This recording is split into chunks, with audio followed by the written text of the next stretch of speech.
They called her the lucky one, the woman with the perfect husband, perfect home, perfect smile. But luck is only the calm before the storm. When Emily discovered the truth behind her husband's love, something inside her didn't just break, it awakened. And in the quiet town of Maple Creek, she would learn how to make ruin look like grace, and revenge bloom where love once died. Maple Creek, Pennsylvania, a postcard of a town, white fences, church bells, laughter echoing through diners. Beneath it all, secrets pulsed like roots under cracked pavement. Emily Carter was the heart of that postcard. For 15 years she played her part perfectly. Devoted wife, gracious hostess, the woman everyone admired and no one really saw. Her husband, David, was Maple Creek's golden son. Handsome, ambitious, the man who made things happen. They met when she was 20, painting murals for the town hall. He said she made the world brighter. He promised her forever. They married within 6 months, and she built her life around his dreams. But forever began to rust. Late meetings replaced dinner. Perfume that wasn't hers clung to his shirts. He forgot anniversaries, birthdays, little things that used to make them, them. Her best friend, Sarah Whitmore, was the only person she confided in. Sarah listened, smiled, and said, "Men get bored, Em. Remind him who you are." Emily believed her. She shouldn't have. One storm-drenched night, carrying takeout and good intentions, she saw the truth through the glass office window. David and Sarah in each other's arms. The bag dropped. The world went silent except for the rain. When he came home, she asked one question. "How long?" "Almost a year," he sighed. She took off her wedding ring and placed it on the table. "Then you've already left." By morning, he was gone. By noon, the whole town knew. By nightfall, the woman who had once been Maple Creek's pride became its favorite tragedy. Heartbreak has a sound, the echo of an empty house. Emily lived inside that echo for months. Bills piled up. Friends drifted away. Sarah and David opened Carter Whitmore Properties and posed for photos in front of the office Emily had once decorated. At the grocery store, whispers followed her down every aisle. She wasn't enough. She must have done something wrong. When the bank repossessed her house, she packed the truck alone. Before leaving, she looked back at the staircase, the photos, the dent in the wall from an old Christmas wreath, and whispered, "Keep it. You'll need the ghosts." She drove east until the town's lights disappeared behind her. In Pittsburgh she rented a one-room apartment that smelled of rain and cigarettes. Nobody cared who she'd been. That anonymity became her salvation. By day, she filed real estate contracts for a small agency. By night, she studied. Accounting, corporate law, real estate finance, every secret David had once bragged about, she learned to master. The ache in her chest hardened into purpose. A year later, an envelope arrived. David and Sarah's wedding invitation. Inside was a bank transfer receipt, her divorce settlement. She stared at the numbers, then at her reflection. It wasn't enough to buy happiness, but enough to start a war. She opened a new account under a new name, E.M. Clark. A woman reborn. 3 years passed. The world changed, and so did she. Her hair shorter, her voice steadier, her eyes unreadable. E.M. Clark became a quiet success in Pittsburgh's property market. She was known for precision, for turning failing investments into gold. Her reputation grew fast, and far enough to reach Maple Creek again. Through industry reports she followed David's empire. It was expanding recklessly, new developments, new debts, same arrogance. His company balanced on charm and shortcuts, the very weaknesses she had catalogued in his marriage. Emily spent nights tracing ownership webs, identifying shell companies, mapping his corruption like veins under skin. Each discovery was another stone for the foundation of his downfall. When the moment came, it felt inevitable. A developer in Maple Creek was selling the Old Town Bank building, the same one David had once tried to buy and failed. Emily purchased it through intermediaries. Within months, Clark & Company opened its doors, sleek and modern amid the colonial facades. The townsfolk whispered about the mysterious investor who moved back from the city. They never connected her to the woman they'd once pitied. Not even David did. He met her at a charity gala. Clark, he said, shaking her hand. The genius behind that new firm everyone's talking about. Maybe we should collaborate. She smiled. Maybe we should. That was how she stepped back into his life. Through the front door, invited. They met weekly to discuss projects, each conversation a masquerade. He bragged, she listened. He trusted, she recorded.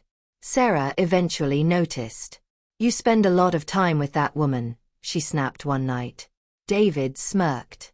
She reminds me of you when you were ambitious. If only he'd looked closer. He would have seen the reflection of the wife he'd destroyed staring back at him.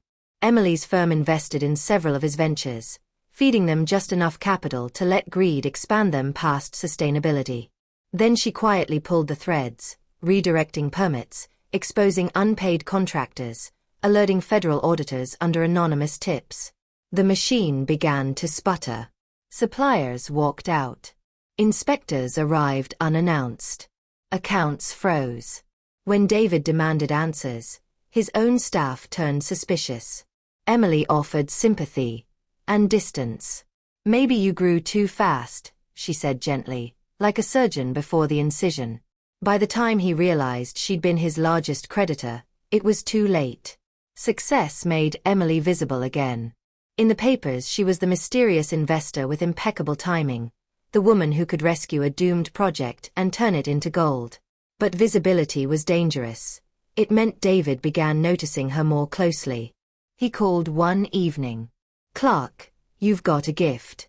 You see things other people miss. His voice still carried that lazy confidence that used to melt her. She smiled at the phone and said, maybe I just learned from the best. He laughed, flattered, never hearing the venom hiding under the compliment. Over the following months they met in boardrooms, hotel lounges, construction sites, always public, always professional. But each encounter felt like an echo of the life she'd lost. He'd lean too close when pointing at blueprints. She'd catch the faint trace of his cologne, the same one he wore the night he confessed. Every detail was a reminder and a weapon. Behind the scenes she tightened the trap. Her analysts quietly bought his debts. Her accountants fed false confidence into his spreadsheets, inflating profits on paper while siphoning real money into shell companies she controlled. One of her employees, a nervous young intern named Tyler, discovered part of the scheme. Ms. Clark, these transactions, should we flag them? Emily looked at him steadily. No. We monitor. If anyone asks, they were authorized by Mr. Carter himself. Tyler hesitated. Isn't that illegal? Only if you get caught, she said softly, the same way David once told her. It was inevitable. One night David showed up at her office unannounced, jacket unbuttoned, eyes glassy from whiskey. You and I make a hell of a team, he said. Reminds me of old times. The words hung there. Dangerous. Half recognition, half temptation. Emily stood by the window, city lights flickering on her face. I think you've mistaken partnership for permission, she said. He stepped closer. Come on, Clark. Drop the act. We both know what this is. She turned, calm and cold. Yes. It's business. And it ends when I say it does. For a moment he actually looked afraid, though he didn't know why. When he left, she locked the door and pressed her forehead against the glass, shaking. Revenge wasn't supposed to feel like this, like being dragged back into the fire she thought she'd escaped. But she couldn't stop now. She was too close to finishing the masterpiece she'd been painting in silence for years. That summer Maple Creek celebrated its bicentennial with a lavish festival. David and Sarah hosted the main event, a fundraiser to revitalize community spirit. Emily donated anonymously and attended in a sleek black dress that turned heads. When the band paused between songs, David tapped the microphone, preparing to make his speech. Emily slipped into the crowd's edge, phone in hand. At the exact moment he began boasting about transparency and integrity, the projector behind him lit up with a slideshow of documents. Bank statements, shell companies, false invoices, all stamped confidential. Carter and Whitmore. Gasps rippled through the crowd. David froze mid-sentence. Sarah's face drained of color. Emily lowered her phone, the remote trigger still glowing on its screen, and quietly left before anyone thought to look away. By morning, every news outlet had the story. No one remembered the festival. They only remembered the fall. The investigation hit local news first. Carter and Whitmore properties under federal review. Then the arrests came, junior partners, accountants, finally David himself, handcuffed in front of the cameras he used to court. Sarah's loyalty evaporated overnight. She sold their home and publicly blamed him. Reporters loved her tears. They called her the betrayed wife, never noticing the real one watching from the shadows. Emily didn't gloat. She simply walked through the chaos with quiet satisfaction, signing documents that transferred his remaining properties into foreclosure, most of them acquired by Clark and Company for pennies. The empire he built on her humiliation now belonged to her. But vengeance has an aftertaste. Late at night, surrounded by paperwork and silence, she caught herself whispering his name, not with love, but with something close to sorrow. He had once been her whole world, and now he was just a cautionary tale. Still, she finished what she started. The final move was intimate. She sent Sarah an anonymous tip linking her to fraudulent filings David had hidden in her name. Sarah was questioned for months. Her social circle disintegrated. She fled Maple Creek under a new identity. Justice complete, Emily drove back to the town one last time. Maple Creek hadn't changed much. Same white fences, same whispers. But people looked at her now with unknowing respect. The mysterious Ms. Clark sponsored town projects, restored the library, funded the orphanage. She gave back what the town had taken from her, though no one recognized the gesture as redemption. She visited her old home, abandoned, peeling, quiet. In the backyard, the rosebush she planted long ago still bloomed wildly. She knelt, touched the petals, and buried her wedding ring beneath the roots. "You took my heart," she murmured to the wind, "but I took your empire." When she stood, a calmness spread through her chest, not forgiveness, but peace shaped like it. David served 3 years in prison. When he emerged, gray and hollow, he searched for work and found only closed doors. Reporters wanted interviews. Investors wanted distance. The world had moved on. One winter morning, a guard found him collapsed in his cell from a stroke that had come too late to matter. In his effects was a single photo, Emily on their wedding day, smiling. The edges were worn from being touched too often. News of his death reached Maple Creek quietly. The town sighed, gossiped for a week, then forgot. But that spring, the roses behind Emily's former house burst into impossible bloom, white and red, thick with fragrance. Locals said it was the wet winter. Others said it was her doing. A month later, a check for $2 million arrived at the Maple Creek orphanage, signed by the E.M. Clark Foundation. No one could trace it. That same night, Emily packed a suitcase, left a single rose on her desk at Clark & Company, and drove into the dark without telling anyone where she was going. Some say she moved to the coast, bought a cottage, and spent her days painting sunsets. Others believe she disappeared for good, her revenge complete, her name erased like a signature on wet paint. Only one thing was certain: every spring, roses bloomed at the orphanage gate. White for the woman she once was. Red for the woman she became. And between them, the thorns, sharp, beautiful, eternal. The investigation, the trials, the bankruptcy, all of it faded with time. But legends have longer lifespans than people.